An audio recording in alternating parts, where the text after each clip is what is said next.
Ikaw, Amy Marcos, huwag mong ililigtas ang kapatid mo. Ilabas mo ang kapatid mo. Okay, makinig. Teka lang. Makinig ka dito, Amy Marcos. Imbestigan mo rin yung kapatid mo. Gusto mo, iboto ka namin. Nililigtas mo yung kapatid mo. Isama mo siya doon sa ombudsman. Bakit wala yung kapatid mo? Di ba? O pag mo to, Amy Marcos, makinig ka dito. Makinig ka dito. Recently, may mga napailan po ng reklamo si Senator Amy.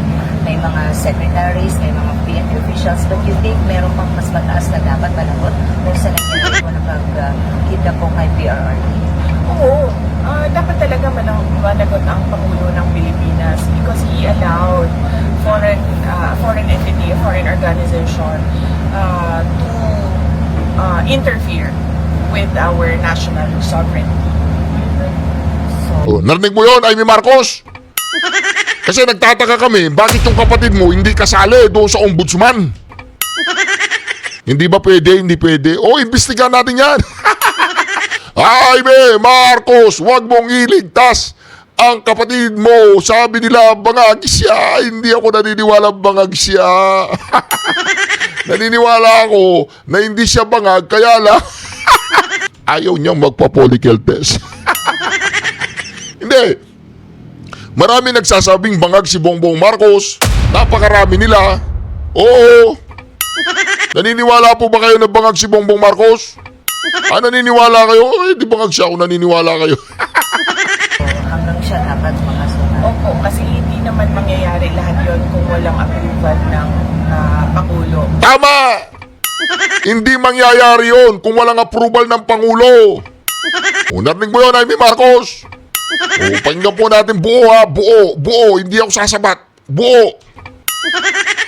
BP Sara, spellingin mo nga yung kapatid niya, ni Bongbong Marcos, si Amy Marcos. Sabihin mo sa kanya, hindi natin iboboto kapag hindi niya isinali yung kapatid niya. Di ba? Kailangan maimbestigahan yun. Kasi hindi naman makakakilos yung mga yan kung walang approval ng Pangulo. Recently, may mga napailan po ng reklamo si Senator Amy. May mga secretaries, may mga PNP officials. But you think meron pang mas mataas na dapat managot kung sa nangyari po nagkita po kay PRRD?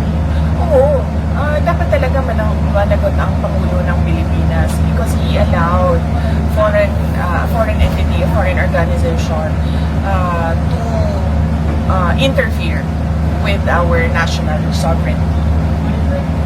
So, hanggang siya dapat makasuhan. Opo, kasi hindi naman mangyayari lahat yon kung walang approval ng Pangulo. Yung tinatawag natin na rendition o yung pagkidnap o pagkuha ng isang citizen sa loob ng bayan niya at dalhin siya sa isang foreign jurisdiction para ipakulong doon. Hindi mangyayari yan kung walang approval ng President. Malabo na gumalaw ang mga departments ng kanya-kanya lang unless incapacitated na talaga yung President natin na hindi na talaga din niya alam kung ano yung nangyayari sa bayan, which also shows a pattern as well from previous statements of the President, tulad na lang noong raid o occupation ng PNP sa KOJC na hindi niya alam kung ano nangyayari sa loob at mga iba pa niyang mga statements na it doesn't make sense anymore. Di ba?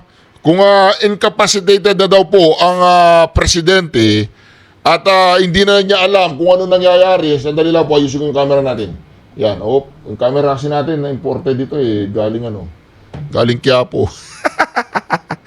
Di ba? Pag incapacitated na daw po, parang incapacitated na unless hindi na niya alam ang nangyayari.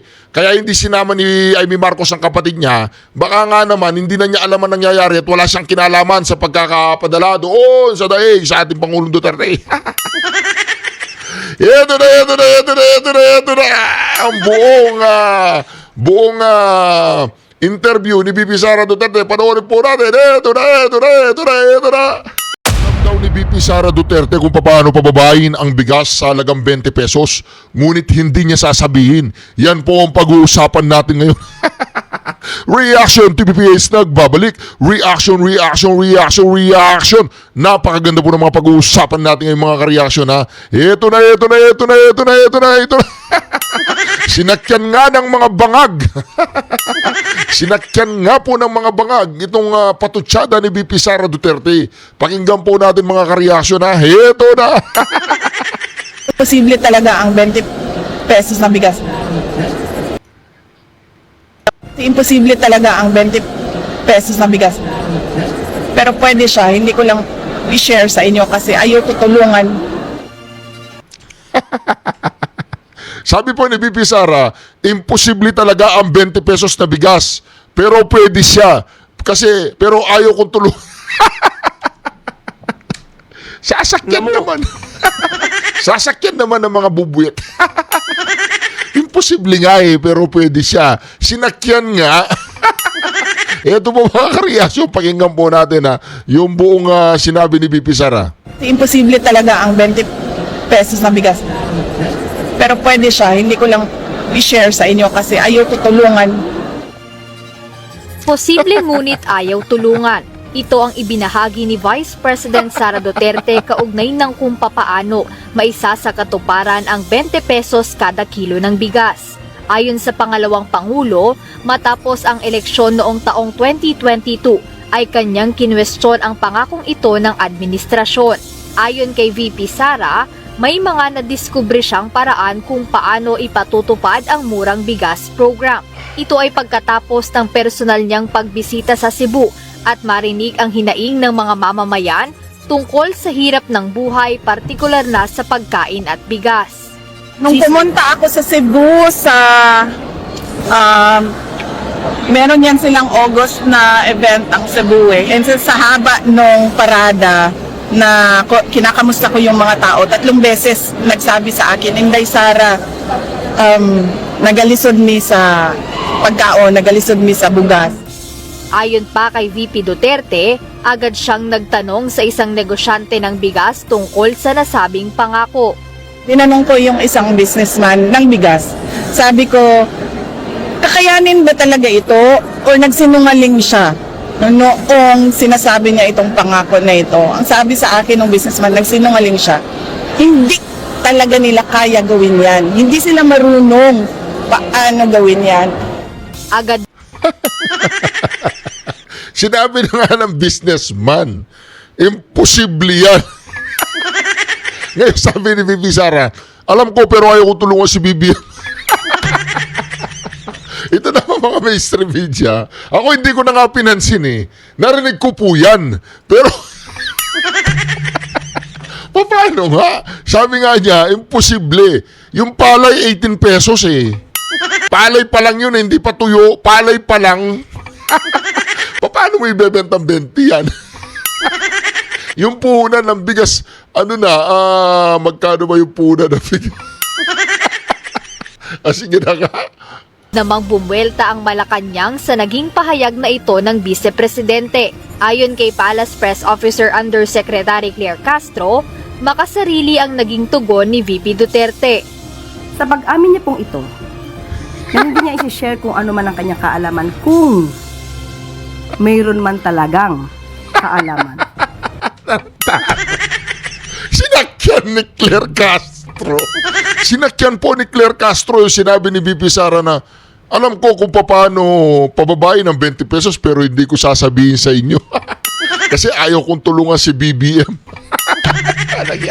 Ganyan po kabobo. Ganyan po kabobo sila.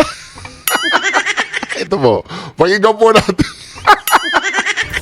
Dahil nga sa ayaw niyang Sa naging pahayag na ito ng Vice Presidente. Ayon kay Palace Press Officer Undersecretary Claire Castro, makasarili ang naging tugon ni VP Duterte. Sa pag-amin niya pong ito, na hindi niya isi-share kung ano man ang kanyang kaalaman, kung mayroon man talagang kaalaman. Dahil nga sa ayaw niyang pagtulong sa ating Pangulo.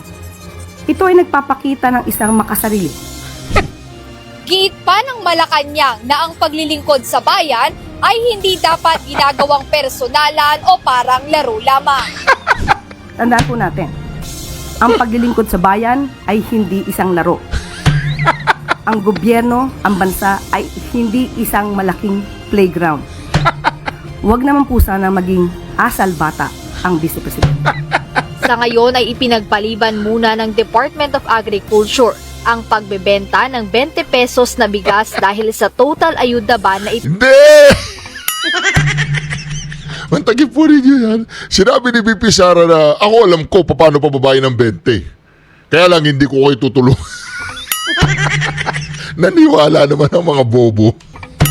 Sabi, tignan nyo ang makasarili, alam niya, hindi niya sasabihin sa atin, sabihin mo, paano pababayin ng 20 ang bigas? Makasarili talaga si BP Sara, pinepersonal niya si BBM, ayaw niya tulungan si Bobong Marcos.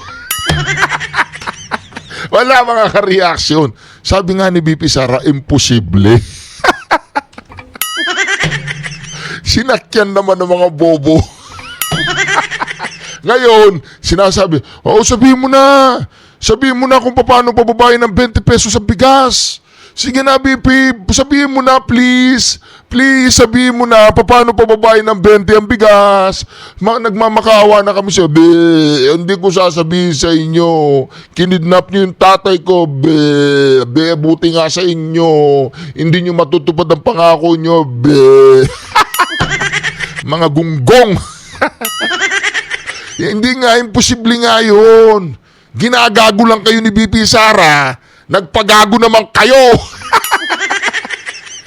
Sabi ni BP Sara, kinausap ko yung isang businessman.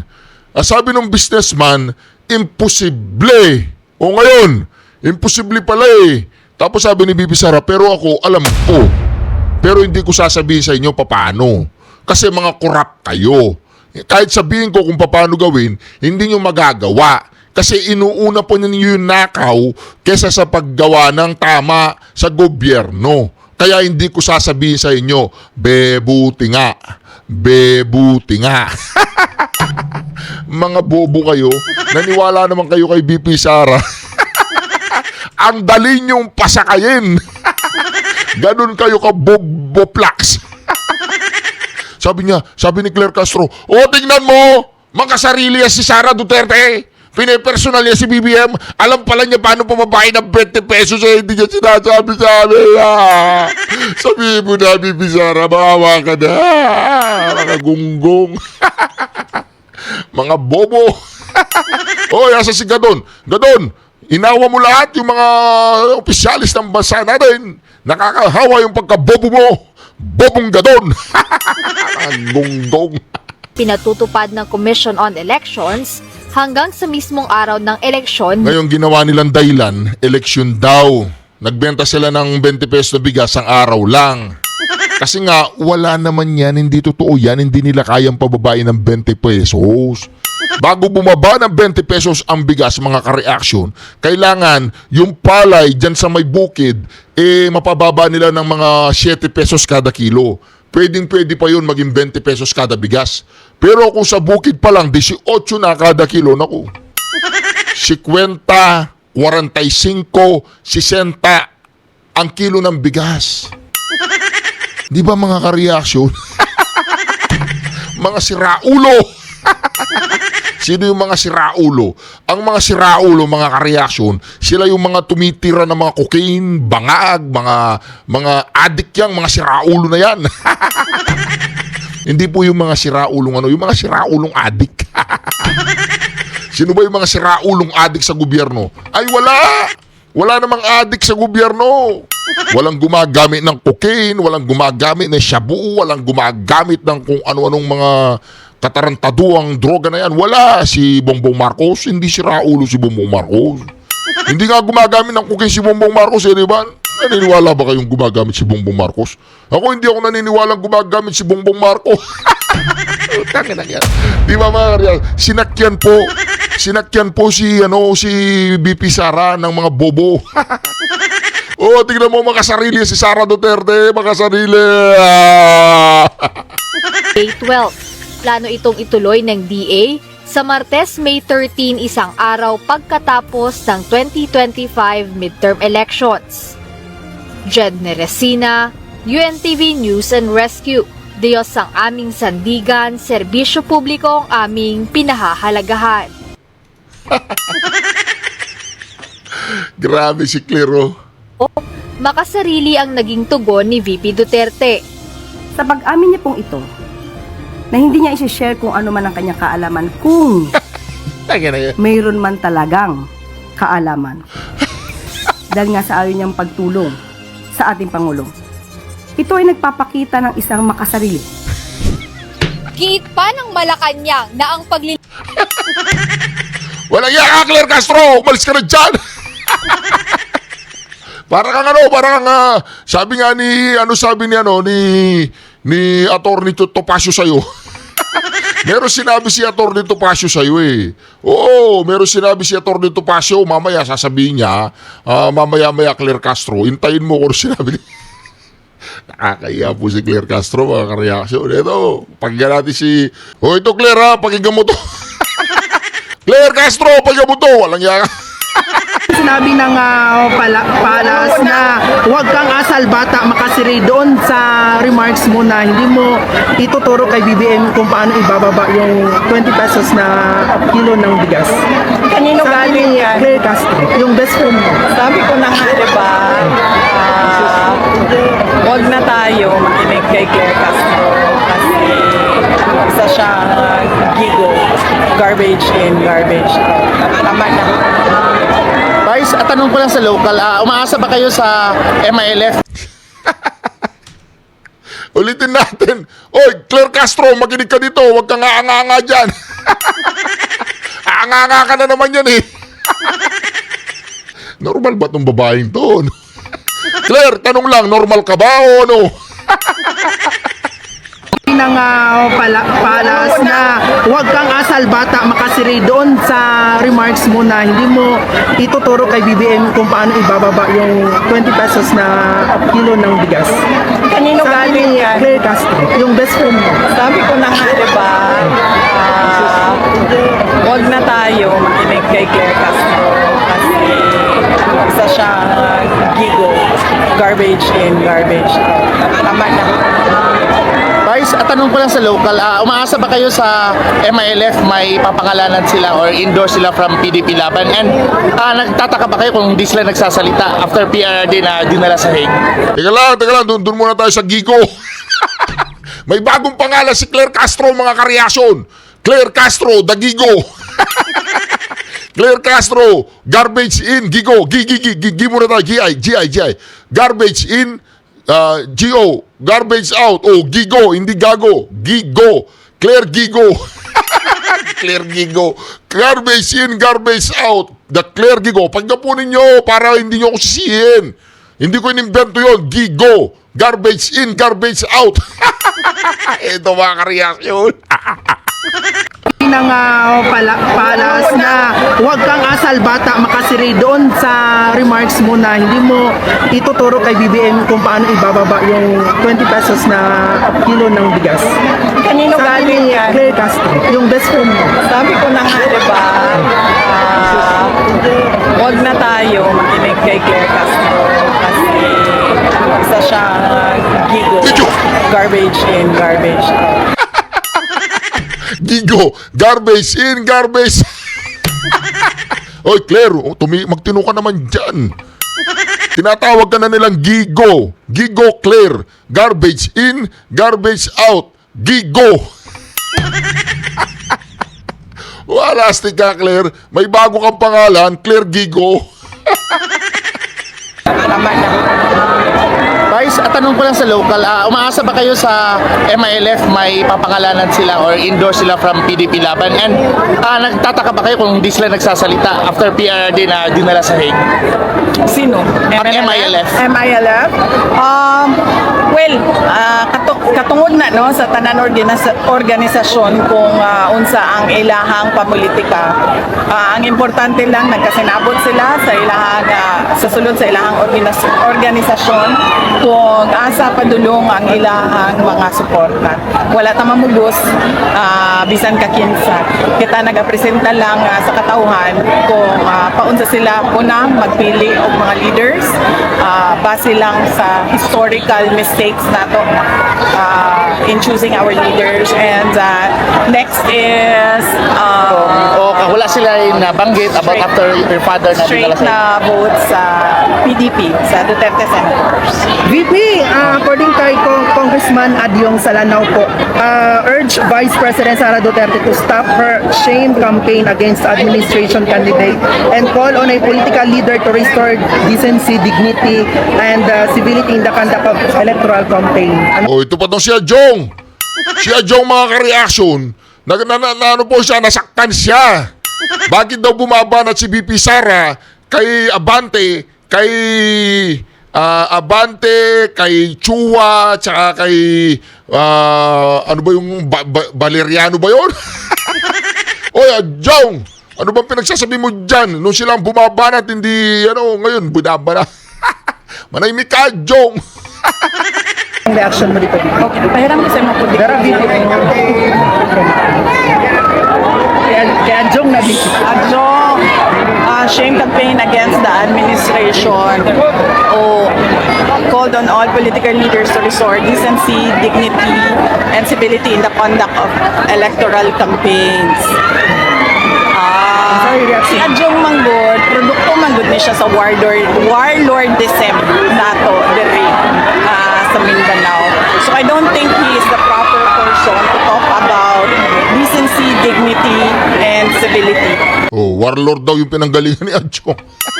Wala na talagang kinatatakutan si VP Sara no? Talagang warlord daw, may binanggit na warlord.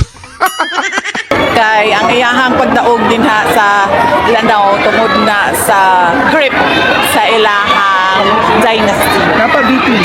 Next, contrary to her very outspoken nature, House Deputy Majority Leader Paolo Ortega, the fifth of La Union on Monday said impeached Vice President Sara had seemingly adopted what may be described as a deafening silence when China made illegal activities in the Philippines, Sandy Cay, which is part of the Spratly Group of Islands. South China Ito Sea. niya ang ginaistoryahan. Kani si Puan, isa po dapat ni sa China. si Ortega, mura po ni siya og si Adyong. Produkto sa ano Warlord. si Ortega, maupod ni siya si Adyong. Produkto sa warlordism tinhi sa ato ang nasod. So, angay niya nga mo-adapt po og deafening silence. Kaya wa siya katungod mo abli sa iyahang baka. Where does her loyalty really lie? China or Philippines? From my perspective, it seems she knows nothing in campaign but to engage in political mudslinging. Hit PBBM administration allies with China as her stone-etched Tatamaan si Ortega dito mga ka-reaction. Ortega, umanda ka, ito na. template accused Duterte. So, Kay Ortega, hindi pa obvious nga naa ako diri sa Pilipinas nagapangampanya para sa mga kandidato para sa ato ang nasod. So, of course, I am pro-Philippines and nothing else. She's been going around hitting almost everybody, but never China. Of course, kung ngano atakihon man ako ang China sa ato ang kampanya diri. Anong kinalaman ng China sa kanilang kampanya? Hoy, Adjong, Ortega, anong kinalaman ng China? Wala ka naman banatan niya yung China, wala namang kinalaman. Sa Pilipinas nga ang problema nato diri ang kawalan ng pagtutupad ng mga pangako. Oo. Ang problema ay hindi ang China at saka mga Duterte. Ang problema si Tolentino, sinabi niya kapag hindi siya nanalo, ay sasakupin tayo ng China. Lagyan ka, Tolentino, bumanat ka rin. Tama na, sa 20 ang bugas. And finally, Oh, ang problema daw, yung pangako ninyong 20 ang bigas, ang bugas. Mga bugas kayo. sa pangalan na niya? Kanayang pangalan. Ayo, don't change the topic, boy. The topic is promises made and broken again and again. Don't change the topic, boy. Hey, boy, don't change the topic. Di ba? Sabi ni Bibi Sara Duterte, hey, boy, don't change the topic. Tignan po rin yung pagmumukha ni Bibi Sara. Hey, boy, don't change the topic, boy. Kawawa naman. Binabarata na ni Bibi Sara lahat ng makita niya. Wala na siyang pakundangan. Don't change the topic, boy. Last question. Napabibi. Ningon ka bahapon. I-repeat lang namin nga dapat managot ang pangulo sa kay Digong pagkidnap. Yes! Dapat! Because number one, dili to mahitabo ang pagkidnap kay President Duterte, diri sa ato ang nasod kung wala to'y approval sa Presidente. Oh, narinig mo yun, Amy Marcos? Narinig mo yun? Wag lang si Remula, Jovic, wag lang si Boying, wag lang si Marbil, wag lang si Torre, wag lang sila Kanilaw. Oy, Amy Marcos, makinig ka dito. Wag lang sila, ha? Isama mo yung kapatid mo. Sabi nila, bangag siya. Hindi ako naniniwala. Di ba? Yung kapatid mo, yung aking yung camera ko natumba. Ayusin ko lang po, sandali lang. O yan, okay na. Oh, yung kapatid mo, Amy Marcos, walang yan. Huwag mong iligtas ang kapatid mo, sangkot siya dyan. Kung wala siyang approval, hindi makakarating ng dahig ang Pangulong Duterte. Oh, di ba? Amy Marcos, makinig ka dito. Yung kapatid mo, huwag mong iligtas. Imbestigahan yung kapatid mo. Oo. Pag natutulog yung kapatid mo, magdala ka ng gunting. Anuhin mo, kuha ka ng konti. Konti dun sa lumpia, yung malutong. Dili na makalihok tanan. Dili na mo stand down ang AFP, dili na mulihok ang PNP kung walay go signal sa ilahang mga secretaries, kung walay, di ba yan masyadong malapit? Hindi naman, ma'am. Wapa kay kadra BPO. Tama, lapit. Kanang di na makalihok ang PNP, dili na makalihok ang AFP kung wala na approval sa ilahang secretaries, and walay secretary nga mulihok kung walay approval sa president.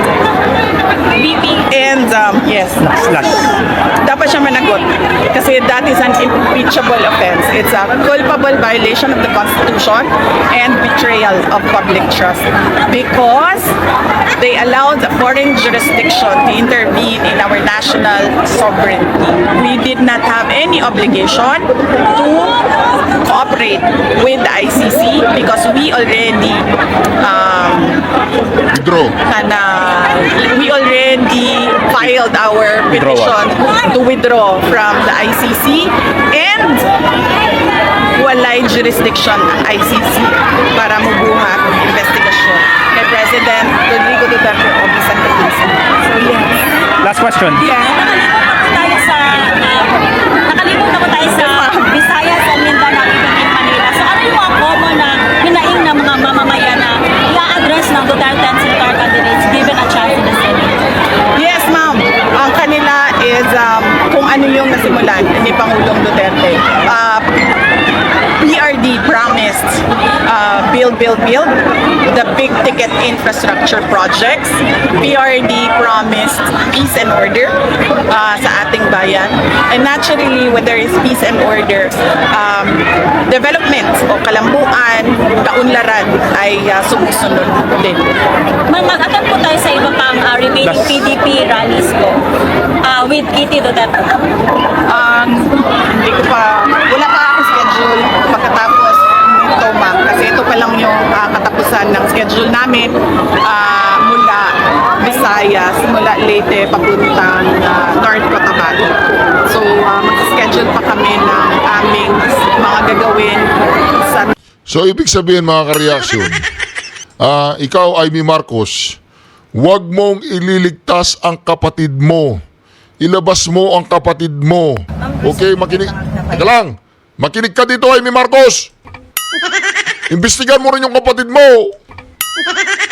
Gusto mo, iboto ka namin. Nililigtas mo yung kapatid mo. Isama mo siya doon sa ombudsman. Bakit wala yung kapatid mo? Di ba? O pag mo to, Amy Marcos, makinig ka dito. Makinig ka dito. Recently, may mga napailan po ng reklamo si Senator Amy. May mga secretaries, may mga PNP officials, but you think meron pang mas mataas na dapat managot kung sa nangyari po na pag-kidnap po kay PRRD? Oo, dapat talaga managot ang Pangulo ng Pilipinas because he allowed foreign entity, a foreign organization to interfere with our national sovereignty. Oh, narinig mo yun, Amy Marcos? Kasi nagtataka kami, bakit yung kapatid mo hindi kasali doon sa ombudsman? Hindi ba pwede? Hindi pwede. O, imbestigahan natin yan. Amy Marcos, huwag mong iligtas ang kapatid mo. Sabi nila, bangag siya. Hindi ako naniniwala bangag siya. Naniniwala ako na hindi siya bangag, kaya lang ayaw niyang magpa-follicle test. Hindi. Marami nagsasabing bangag si Bongbong Marcos. Napakarami nila. Oo. Naniniwala po ba kayo na bangag si Bongbong Marcos? Naniniwala kayo? Di bangag siya kung naniniwala kayo. Hanggang siya dapat makasuhan. Opo, kasi hindi naman mangyayari lahat yon kung walang approval ng Pangulo. Tama! Hindi mangyayari yon kung walang approval ng Pangulo. Narinig mo yun, Amy Marcos? Pakinggan po natin buo ha, buo, hindi ako sasabat. Buo. BP Sara, spellingin mo nga yung kapatid ni ni Bongbong Marcos, si Amy Marcos. Sabihin mo sa kanya, hindi natin iboboto kapag hindi niya isinali yung kapatid niya. Di ba? Kailangan maimbestigahan yun kasi hindi naman makakakilos yung mga yan kung walang approval ng Pangulo. Recently, may mga napailan po ng reklamo si Senator Amy. May mga secretaries, may mga PNP officials, but you think meron pang mas mataas na dapat managot kung sa nangyari po na pag-kidnap po kay PRRD? Oo, dapat talaga managot ang Pangulo ng Pilipinas because he allowed foreign entity, a foreign organization to interfere with our national sovereignty. So, hanggang siya dapat makasuhan. Opo, kasi hindi naman mangyayari lahat yon kung walang approval ng Pangulo. Yung tinatawag natin na rendition, yung pagkidnap o pagkuha ng isang citizen sa loob ng bayan niya at dalhin siya sa isang foreign jurisdiction para ipakulong doon. Hindi mangyayari yan kung walang approval ng President. Malabo na gumalaw ang mga departments ng kanya-kanya lang unless incapacitated na talaga yung president natin na hindi na talaga din niya alam kung ano yung nangyayari sa bayan, which also shows a pattern as well from previous statements of the president, tulad na lang yung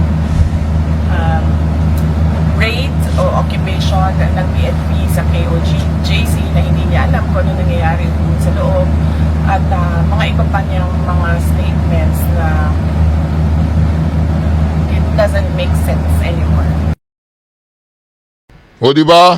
Kung incapacitated na daw po ang presidente at hindi na niya alam kung ano nangyayari, sandali lang po, ayusin ko yung camera natin. Yan, yung camera kasi natin na imported dito galing galing Quiapo. O di ba, pag incapacitated na daw po, parang incapacitated na unless hindi na niya alam ang nangyayari.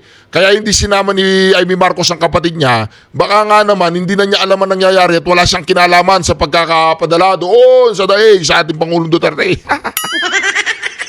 Ito na.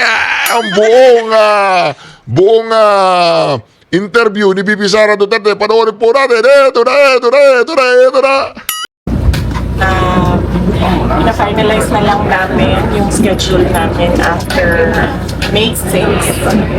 At matatapos na kami by May 9, Friday. Yung May 10 reserve na yun para sa mga emergency requests. And then May 11, Sunday, merong Solidarity Mass for honest, orderly, and peaceful elections sa Davao City. So yung last na. Pero ma'am, di ba nag-commit kayo ma'am na you will be there for the nung pinasawag kayo ng NBI? Yes, oo. Kasama na sa schedule namin yun. So break kayo ng May 8 to be there po for the PI. Yung schedule namin sa NBI, sinulat nila, sa sapina nila is May 9 and May 16. And then nag-usap kami ng lawyers. Napag-usapan namin na May 9 pupunta para mag-oath doon sa counter affidavit. Okay. How confident are you, ma'am? Given the limited time, kasi hindi pa kayo nakaka-join mismo talaga sa mga candidates. You have your own lakad, PDP has its own. How confident are you that you be able to have the Duterte? Well, as with any elections, no, hindi namin alam kung ano talaga yung results. But so far, kung basihan lang naman natin yung reception o pagtanggap ng mga tao sa mga senator candidates na Duterte ng PDP, okay naman. I think we have more than a majority support. But syempre, meron din kaming concerns sa diyaan. At meron din kaming concerns sa yung vote buying kasi naririnig namin ngayon na yung mga local candidates ng administration ay meron daw mga tupad and AIX and AKAP budget na pinamimigay. In fact, dito sa Zamboanga City, ang balibalita ay 4 times a day namimigay ng AKAP. Okay. Ma'am, actually, ma'am, Comelec mismo ang nagsabi, yung pinakarampat daw talaga ngayon ng form na ng vote buying is through mga ayuda. AIX, tupad. Wala kayong balak any action about that sa mga ginagawa nilang form of vote buying through that ayuda? Kakausapin namin yung partido ng PDP, no, with regard to sa abuse ng AKAP at AIX. Pero ang unang-una kasi nito ay binigyan sila ng exemption ng Comelec. Ang DSWD ay binigyan ng exemption sa mga ayuda programs nila. So, lumalabas na parang ang legal vote buying ang nangyayari ngayon. Alright. Ma'am, kahapon tinanong na namin kayo dito pero yung about pa rin doon sa ginawang political attack sa inyong family, any latest on that, ma'am? Dahil dun sa pagpapile po ng complaint kay Congressman Pulmo. Nakausap niyo na po siya? Hindi ko pa nakausap si Congressman Pulong Duterte, pero as I said yesterday, masyadong klaro yung pattern ng administration na kapag meron silang kapalipakan ay nililihis nila ang issue at yung storya doon sa papunta sa pag-atake sa kalaban nila sa politika. Alright. Ma'am, ngayon ba, like, percent na kayo na sure for the 2028? Ang daming klamo ng tao. You see that wherever you go, ma'am. Yes, oo. Nakikita ko yung panawagan ng mga tao at hindi ko lang yan nakita ngayon. Nakita ko din yan noong 2020. Yes. Nakita ko din yan noong 2019. Nandyan pa rin.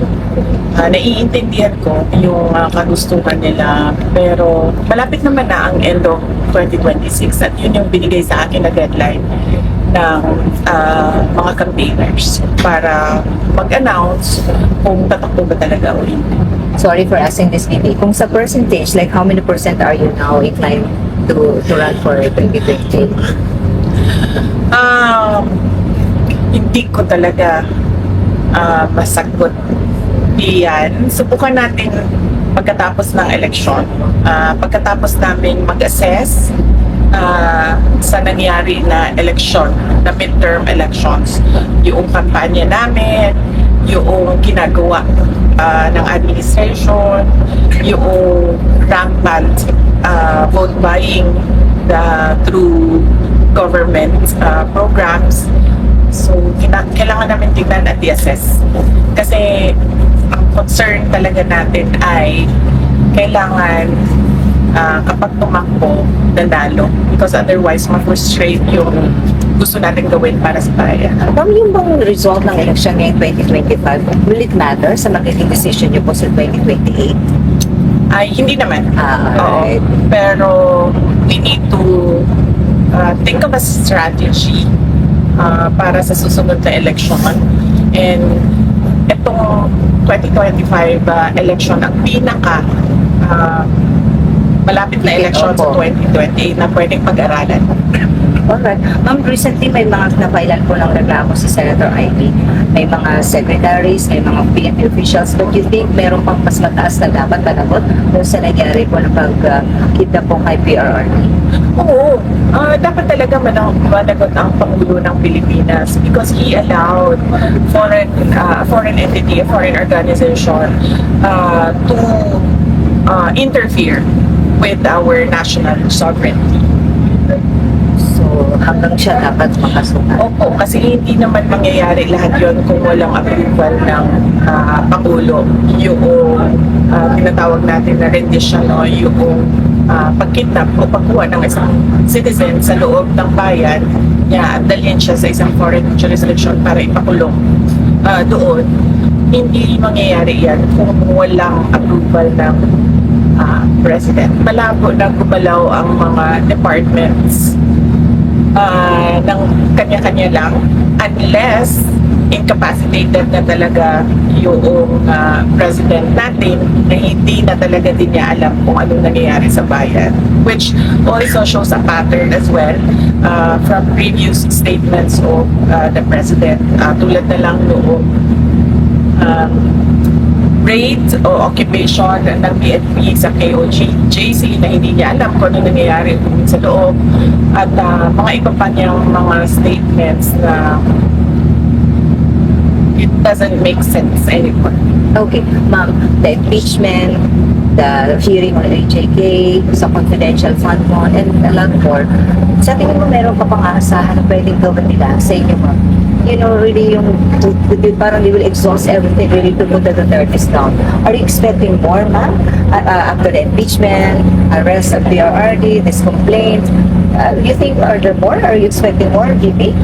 Yes, oo. Kasi, desperate people, they can think of the worst things to do.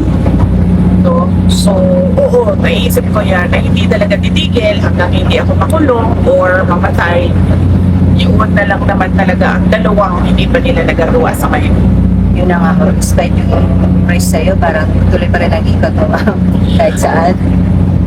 Well, yes, kasi kailangan ko talaga umikot para ipaintindi sa ating mga kababayan. Yung tatlo na sinasabi ko lagi, sabi ko marami sa mga mali na nakikita natin sa ating mga komunidad ngayon ay dahil din sa maling ugali natin sa pagpili ng ating leader. Alright. Ma'am, sige lang sa'yo tayo about kay Pangulong lang. Do you see any hand of local politics in Davao dito sa pagsasamba sa kanya? Sa tingin mo, meron din bang hand dito ang local politics, ma'am? Sa palagay ko wala. Palagay ko walang kinalaman yung mga candidates ni Marcos sa Davao City sa pag-file ng case. This is purely Philippine National Police at CIDG. Kasi hindi naman ang nagkocontrol ng mga candidates ni Pangulong Marcos doon sa Davao City ay hindi naman sila sila ang kinokontrol. Si Nograles, si Alan, si Lopez, si Campos, sila yung kinokontrol ng national at gustong isa yun sa mga strategy ng national na mapagsakin yung pamilya namin.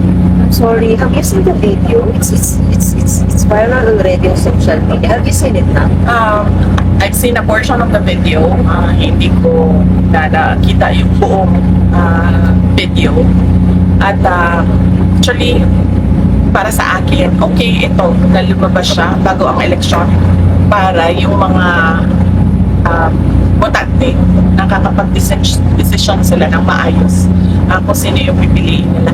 Kasi balik na naman din tayo dito doon sa aking lecture, no?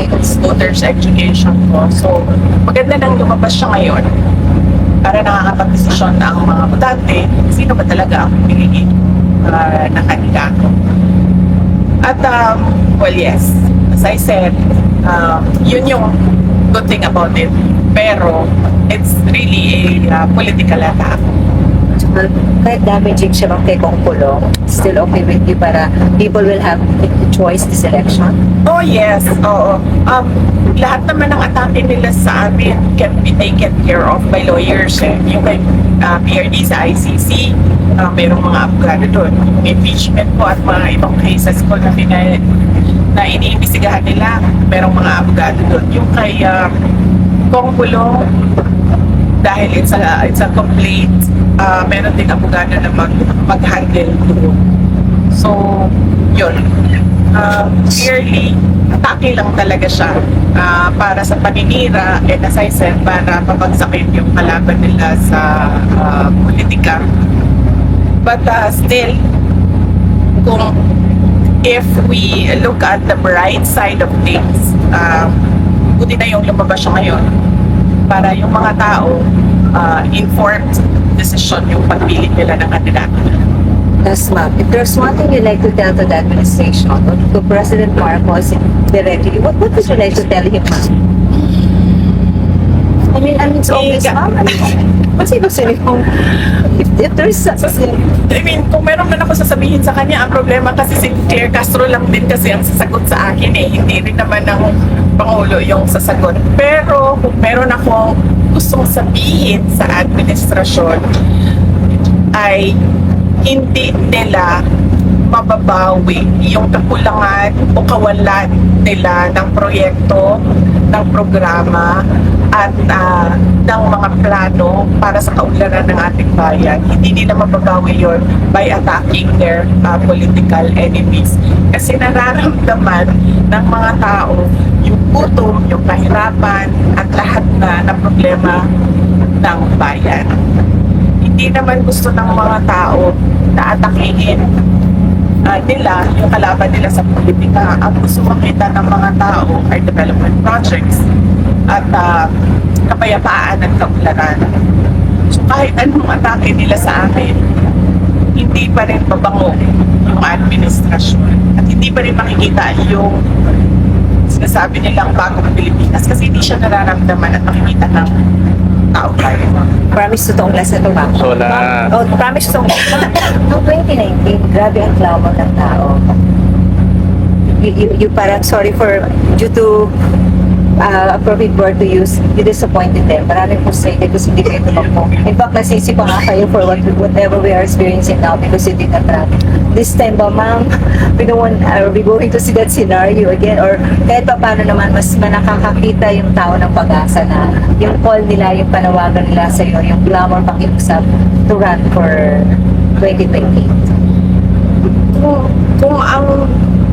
Kung ang decision making lang naman ay para sa bayan lahat, wala namang problema. Ang problema kasi is that sa isang eleksyon, madami kasing factors. Hindi lang yung kagustuhan ng isang kandidato, nandiyan din yung factors ng pondo, machinery, at lahat na. Yes, nakita natin na pwedeng walang ganyan ang isang kandidato noong 2016 kay President Duterte. Pero iba kasi yung situation noong 2016 at iba yung sitwasyon ngayon. Mas matindi yung laban ngayon. Kasi mas demonyo yung administration ngayon as compared to sa administration. Thank you, ma'am. I promise ako